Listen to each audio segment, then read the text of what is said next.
Well, I guess I kind of found my voice in the visual arts through tree houses, because I don't see them so much as, from a carpenter point of view. I see them more from a sculptural point of view. So for me, each one is absolutely its own piece and unique.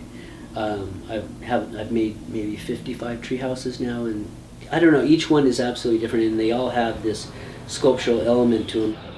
Maybe now that I think about it, really, is like me building dwellings, just because I've always, I grew up in a good home, but then once I got really cut off and I had to really survive on my own, I've always tried to make a nice home, whether it's mine or for someone else. It has to feel like home when you walk into it. So my small sketches and paintings are more like me working out an idea, or they're more like a visual journal.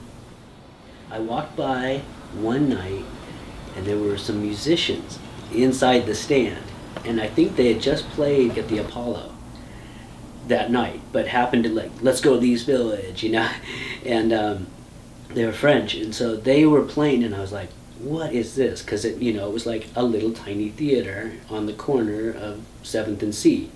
I was like, oh, this is amazing, because it's almost as if you could, put a handle on it and walk away with the place, and you take your little band with you filled with art, It seems like that.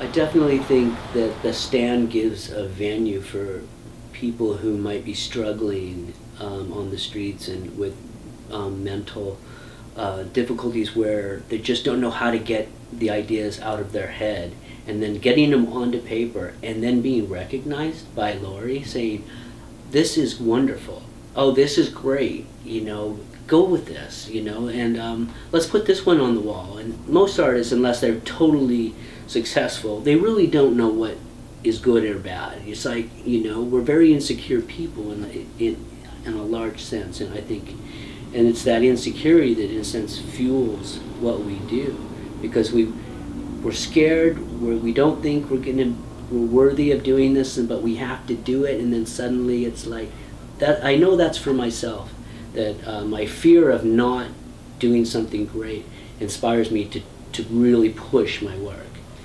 and I see that a lot with the artists at the stand too.